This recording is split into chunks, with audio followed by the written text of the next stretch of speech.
Hillary brings up a point like that, and she talks about words that I said 11 years ago. I think it's disgraceful, and I think she should be ashamed of herself, if you want to know the truth. Can we please hold the applause? Secretary Clinton, you have 2 minutes. Well, first, let me start by saying that so much of what he's just said is not right, but he gets to run his campaign any way he chooses. He gets to decide what he wants to talk about. Instead of answering people's questions, talking about our agenda, laying out the plans that we have that we think can make a better life and a better country, that's his choice. When I hear something like that, I am reminded of what my friend Michelle Obama advised us all. When they go low, you go high. And look, if this were just about one video, maybe what he's saying tonight would be understandable. But everyone can draw their own conclusions at this point about whether or not the man in the video or the man on the stage respects women. But he never apologizes for anything to anyone. He never apologized to Mr. and Mrs. Khan, the Gold Star family, whose son, Captain Khan, died in the line of duty in Iraq, and Donald insulted and attacked them for weeks over their religion. He never apologized to the distinguished federal judge who was born in Indiana. But Donald said he couldn't be trusted to be a judge because his parents were, quote, Mexican. He never apologized to the reporter that he mimicked and mocked on national television and our children were watching.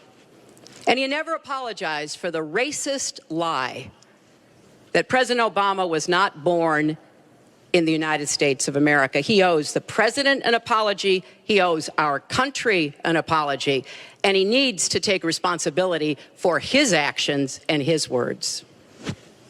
Well, you owe the president an apology because, as you know very well, your campaign, Sidney Blumenthal, he's another real winner that you have, and he's the one that got this started along with your campaign manager, and they were on television just 2 weeks ago. She was saying exactly that, so you really owe him an apology. You're the one that sent the pictures around your campaign, sent the pictures around with President Obama in a certain garb. That was long before I was ever involved, so you actually owe an apology. And number two, Michelle Obama, I've gotten to see the commercials that they did on you. And I've gotten to see some of the most vicious commercials I've ever seen of Michelle Obama talking about you, Hillary. So you talk about friend, go back and take a look at those commercials. A race where you lost, fair and square, unlike the Bernie Sanders race where you won, but not fair and square, in my opinion. And all you have to do is take a look at WikiLeaks and just see what they said about Bernie Sanders and see what Deborah Wasserman Schultz had in mind, because Bernie Sanders, between superdelegates and Deborah Wasserman Schultz, he never had a chance. And I was so surprised to see him sign on with the devil. But when you talk about apology, I think the one that you should really be apologizing for, and the thing that you should be apologizing for, are the 33,000 emails that you deleted and that you acid washed. And then the 2 boxes of emails and other things last week that were taken from an office and are now missing. And I'll tell you what, I didn't think I'd say this, but I'm going to say it, and I hate to say it, but if I win, I am going to instruct my Attorney General to get a special prosecutor to look into your situation, because there has never been so many lies, so much deception.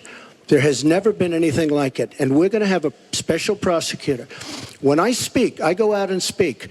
The people of this country are furious.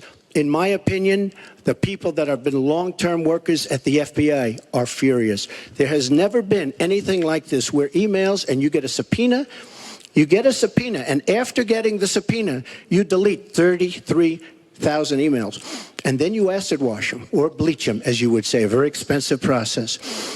So we're going to get a special prosecutor, and we're going to look into it, because you know what? People have been Their lives have been destroyed for doing 1/5 of what you've done. And it's a disgrace. And honestly, you ought to be ashamed of yourself. Secretary.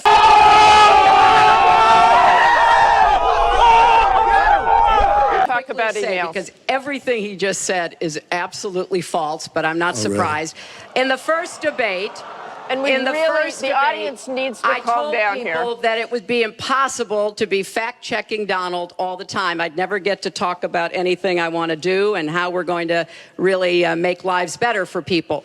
So once again, go to HillaryClinton.com. We have literally Trump. You can fact check him in real time. Last time at the first debate, we had millions of people fact-checking, so I expect we'll have millions more fact-checking because, you know, it's just awfully good that someone with the temperament of Donald Trump is not in charge of the law in our country. Because you'd be in jail.